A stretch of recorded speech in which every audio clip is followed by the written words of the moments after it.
fiction. He always encouraged me to read. He always told me to sit up straight and stand up straight, because I always had a horrible slump from about age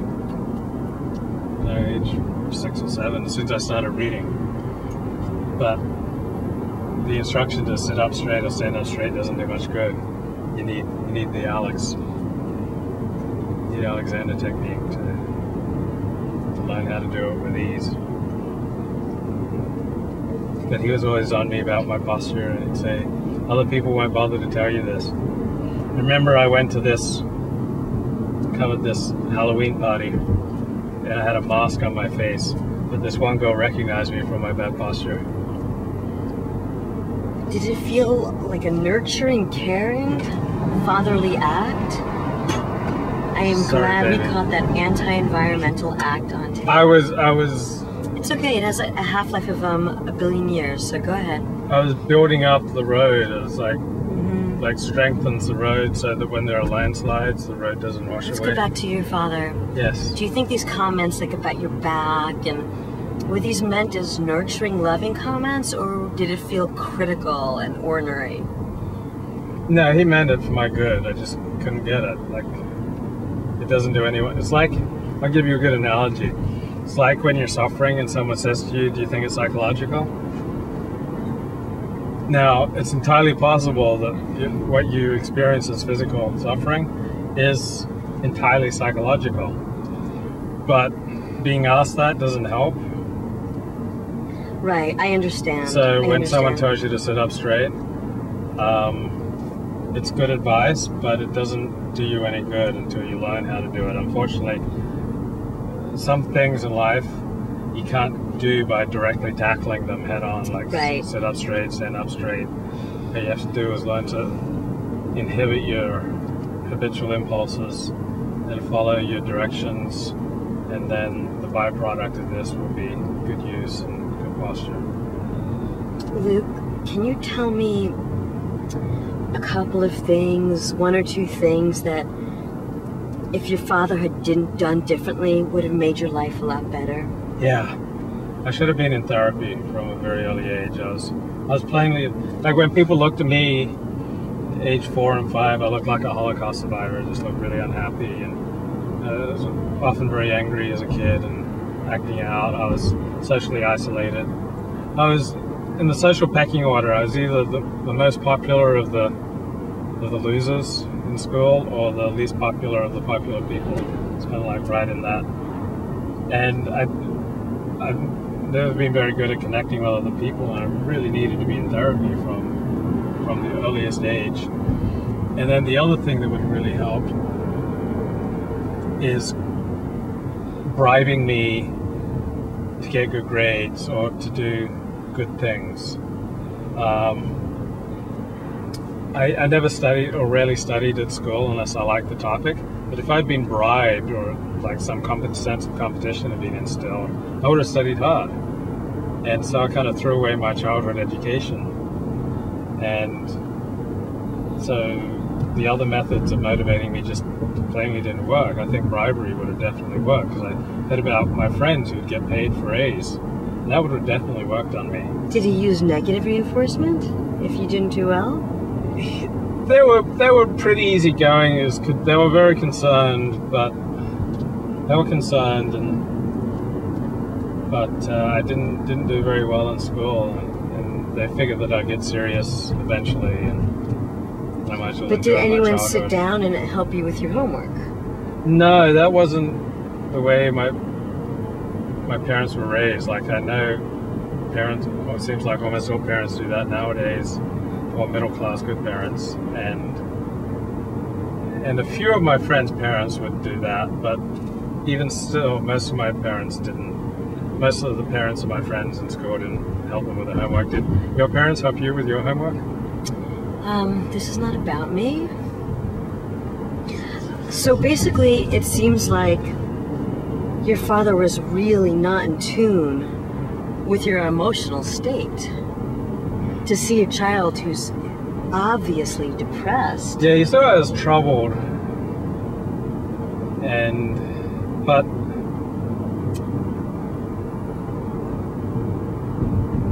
It wasn't so bad. I mean, I never got thrown out of school or like stole from a store, or like I didn't do any of the things that would have been obvious triggers. So I was just maladjusted. So like it wasn't until I collapsed with chronic fatigue syndrome that they started asking, do you think it might be psychological? And I started seeing a psychologist, Esalen Institute. It's very famous. Oh, I know.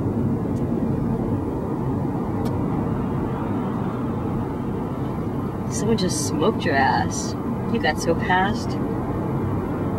Probably because we're talking. For me, it's the journey, it's not the destination. I'm not a competitive person, so... That's right. Okay, so you told me two interesting things.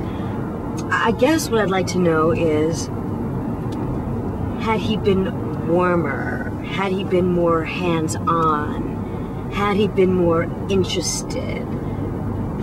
Those sort of things. Yeah, like I remember I get into these various games as a kid, and people would ask me, well, why don't you play this game with your father? And it would never occur to me to ask that, because my father just didn't have much spare time, and if he did, I knew he'd have zero interest in playing any sort of game. So he did play Monopoly with me up through about age 10. And then we'd play some board games when I was 12 or 13. We'd throw a ball against the wall and catch it and throw it back. So we did do some of that. But it was like being the son of Jesus Christ, or the younger brother of Jesus Christ, or the son of the Vilna Gaon who studied Torah 18 hours a day. And my father had his mission, and that was the main thing. So yeah, it would have been nice if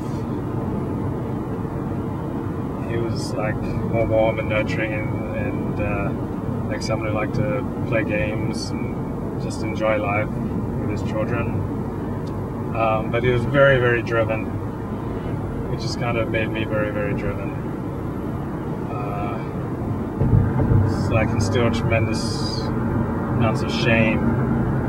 I can instill it into me in childhood, so I still battle with a lot of shame attacks. Well, I've heard multiple stories from different friends on the shame issue.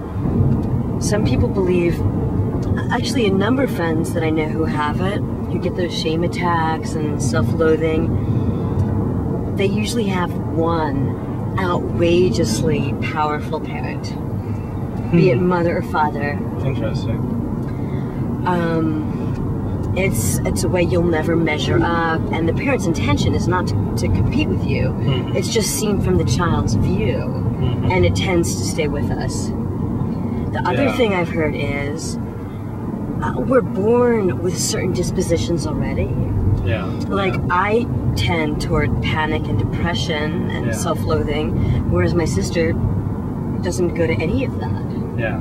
So I think part of it is somewhat biological. Yeah. I know, well, like if I'm on lithium, I experience less severe shame attacks. Try to keep me in 1/3 of the frame. Thank you, baby.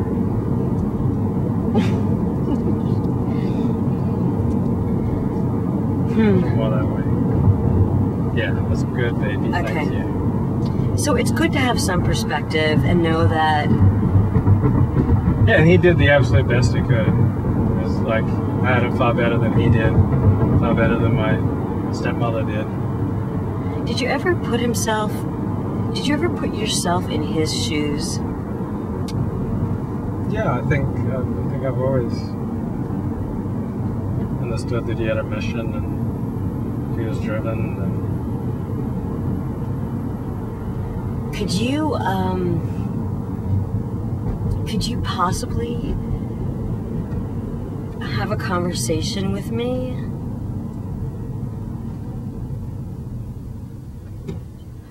Do we want to go for a hike and stop and get out? Yeah, we'll look for a place. That's a state park, I mean. Oh, there's another one. Or more. Okay.